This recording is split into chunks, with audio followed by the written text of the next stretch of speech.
against Magnus, knowing full well that e5 is going to be Magnus's star defense. There it is. And now is Naga has a little glimmer in his eye. Is he going to play something different than usual after knight c6?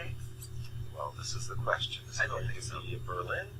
Or Or is I it think going it's to be going a Joko I Piano? think it's going to be a Rui Lopez, not a Berlin, not a Joko Piano, a Rui Lopez with a6, knight f6, the usual stuff. Really? No. He's going to surprise us. That's with a Scotch! There we go. The commentator's curse in full bloom. Well done, Christian. Nice. All three options eliminated with one move. Exactly. And knight takes d4. So there we see Hikaru borrowing a page from another legendary world champion, Gary Kasparov, who famously used the Scotch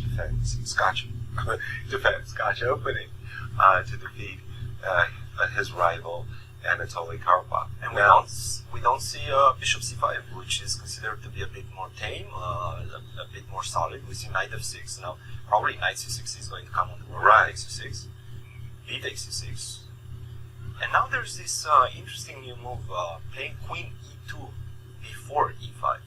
really? Have you seen that? No, I haven't. I'm much more familiar with the move e5. E5 is That's the what I way. did, right? Yeah, the queen e2, you say. Okay. Queen e2 is an interesting try, interesting recent try. I think it was coined by the Romanian Grandmaster Marin Mihail, like a few years, maybe 1 or 2 years ago. Great chess author. Yes. Great chess author. I think Yes. he was a co-author in the Judah Polgar trilogy. Yes. But also just written some fine books. But Ooh, h2, h4. H4. Okay, the standard move for literally 150 years, maybe even longer, was c2, c4, and there's all kinds of other choices, b2, b3, g2, g3, amongst them. h2, h4, that was actually a move, I got the wrong board, wrong position on my board, sorry. I will flip back to that game before going to MVL and Fabi. h2, h4, this was actually a move pioneered or championed by a Dutch Grandmaster, John van der Wiel. And it's actually a really cute idea. Let's take a move like g7, g6, just for example. This bishop on f8 really is kind of stuck behind the queen, so what could be more natural than fianchettoing? Now we get to see why h2, h4 is a tricky move. So after c4, bishop a6, a standard reaction to c4, white has an additional option of rook h3. It's actually very funny, because what white wants to do, let's say after bishop g7, is play the move rook h3 to a3 to attack this bishop, which can't move because this knight. And it's very funny. You're not used to seeing a rook on h1 transferring itself to the a4 square so that you can play a2, a3, and win a piece. That's one idea. Another idea in this position after the move h4 is to be able to support the bishop attacking the queen. Queen can't step up. Oopsie daisy. I capture on d5 with a tempo. You take my queen, but white will recapture black's queen as well. So it's a tricky move, but it hasn't been picked up by the elite. We'll see what Hikaru Nakamura has prepared. And again, the centuries-old variation. This is the current position. Magnus thinking over his options. Christian, I'm going to send it over to you for that great game of MVL, as well as maybe some insights into this current position. I was doing some research, and this position is definitely very rich, as you were mentioning. Yes, sir, there's plenty of possibilities. But one in particular actually struck me, and that is the move f6, immediately challenging the center and making use of the fact that you basically just gave me a tempo with this move h4. So I want to transfer the game into an endgame with the tempo up compared to all the principal lines, and hoping that my position is going to be perfectly fine after that. And after this, by the way, scores 72% for black. That's Black? a lot for black. Wow. That's a lot.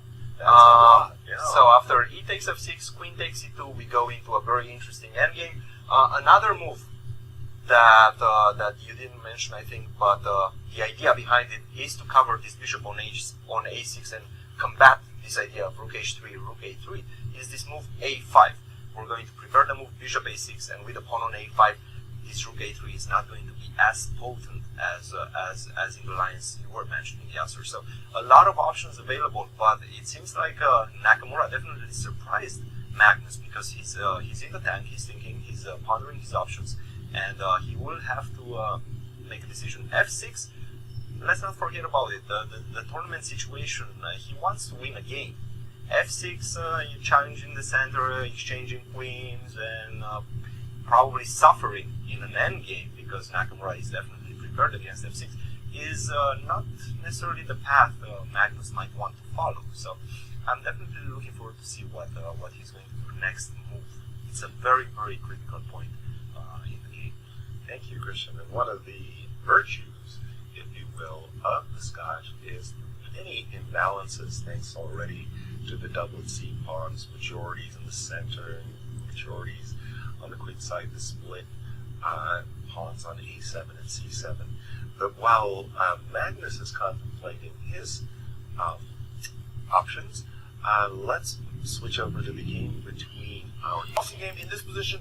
Magnus was not at the board when Nakamura actually played the move. Magnus had walked away momentarily to get right behind the stage where the players actually have a buffet of different snacks and tea and coffee and water. And then when he came back to see this move on the board. And I was checking his reaction, and when he first sat down, he wrote the move down, and then you saw him go into a more concerned posture, like, wait a minute, I know that this is preparation. I expected him to spend quite a bit of time on his next move, but instead, he didn't take that long before putting bishop to b7 on the board, and then it was Nakamura's turn, and you could see Nakamura kind of look aside and think about this, and it seems to me that this move did not feature in Naka's preparation. Of course, if you play h4 and the guy plays some move, you know he's ready to bang down moves, but bishop b7, KG Magnus probably avoiding a lot of Naka's preparation, and now Naka sitting at this position is looking at this unusual move that has not been played that often.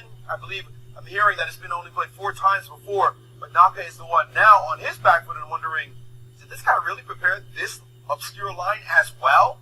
Well, we'll see, as the openings are already interesting here in London.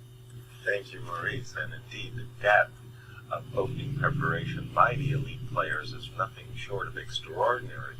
Bishop b7, confounding move, because normally speaking, in the Scotch, c2, c4 is met by bishop a6, and if Hikaru is going to gain an advantage from the opening position, it's usually based on the move c2, c4. Over to you, Christian, with the